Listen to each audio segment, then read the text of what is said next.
Pantelisa Atlantic Crossing, day 14, Tuesday, December the 19th. We've got a nice calm day today. It was forecast,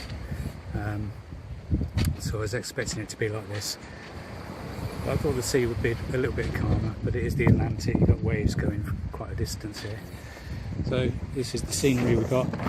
It's late evening, about 5, something like that. And this is what we're enjoying at the moment. Okay, so this evening Herbert's with me. Let's go and have a word with Herbert. He's the latest member of the crew. This is actually take 2 of the video, so we've had a practice run, really. So hello Herbert. Hey Paul. Yeah, as we were saying before on the run through. Yeah, I was saying about the Pantelisa being a yacht delivery, and the Atlantic crossing is just a part of that. But you actually joined in Gibraltar, so it puts you the Atlantic crossing plus that leg, and plus the Colombia leg coming up. Yeah. So can you tell us a bit about how you joined, and how you got there, how you found us, and all that kind of thing? Sure. Yeah, I've got this big dream of crossing the Atlantic on a sailboat for 2.5 years now or something, and I wanted to do that without having any sailing experience. So my idea was just to hitchhike a boat, and therefore I was first hitchhiking cars from Austria, because I'm originally from Austria, to Gibraltar. And on my way in Barcelona, I made an announcement on the internet that I'm looking for someone to take me. And yeah, that's how I got a call from Thomas, our skipper. Yeah. Who suddenly asked me if I want to join the team and meet you in Gibraltar. And yeah, I was surprised and super happy that I got this opportunity that easily. Yeah. Yeah, you were saying you didn't have any sailing experience at all, and you didn't find that a problem applying for positions on boats or anything? Well, I didn't know.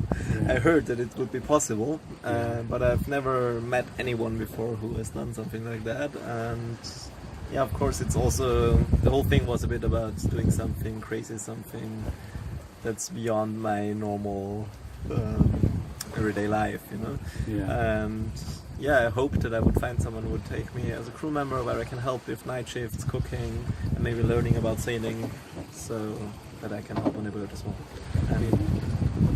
Yeah, so you got down to Gibraltar fairly early. What was it, a couple of weeks or something? What did you do in the meantime? Yeah, well, I got the call when I was south of Barcelona, between Barcelona and Valencia, and you told me that I would have about 2 weeks more until you would arrive in Gibraltar. And I thought, okay, that's nice, I can have some holiday in Andalusia, that's not the worst place to be, southern Spain, and I enjoyed my time. But of course then there were more and more delays, because you had the problems in the Mediterranean with the storm and the torn sail and everything. So it took you, I think, 2 weeks more even, and altogether I had 4 weeks in Andalusia, which, yeah, I've been a bit impatient. Yeah. And it wasn't easy to wait that long, and I even considered maybe looking for other boats, but in the end I trusted that it will be fine with you guys, and had a very good feeling, so I waited till you would arrive. Yeah. I spent the time just visiting different cities, hitchhiking through Andalusia as well. I've been in Granada, in Malaga, in Ronda, in Tarifa. Where did you stay? Airbnb or couch surfing or anything like that? Yeah, mostly, well, different things actually. Airbnb on the one hand, also some hostels, and I also got my hammock with me and my sleeping bag. So what I did is that I just slept at the beach from time to time. So I really enjoy being in nature, and it's the most beautiful part. Yeah. So what would you say the highlights are of being on the boat? We're just over halfway across the Atlantic now, so we've got a feel now. Well, there are a lot of... highlight is just an interesting word, because there are not these peak experiences, not these big moments, just a few maybe when we were fishing and we got 2 beautiful lorraines. These were really peak experiences. But for me the major part is really this endless long time being out there in nowhere. We don't see land for weeks, and we've got really time to calm down, to be on our own, contemplate, have very interesting talks, and enjoy nature in its rawest form. It's really impressive and something you normally don't have in your everyday life. Yeah, I'd agree with that. There's, especially on land, you've got Wi-Fi and things. There's an easy distraction. That's what I find. So Totally. any day I can just get connected to catch up on. Disconnecting completely from those things, social media and so on, is really a big experience as well. Yeah. And is there anything that you miss about being on land just by being on the boat this long? Well, of course there are many things. Maybe one of the biggest things would be to have a proper shower. Even though I had a nice shower today with seawater and in a bucket, but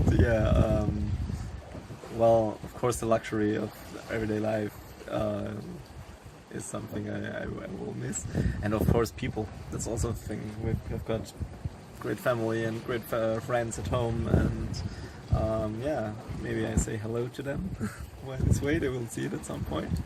Hi everyone. And I'm looking forward to coming back as well, of course, because this is something.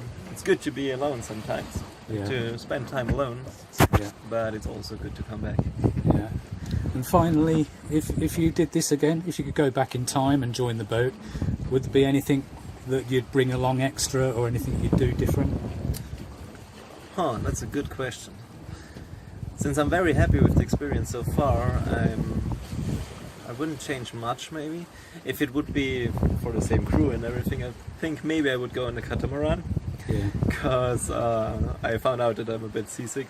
The first days were hard for me, and I heard that catamarans are much more stable, so maybe it would be easier for me. Okay, I think that's a pretty good video for today. We'll leave it there, and I'll catch up with you tomorrow. Thank you for having me.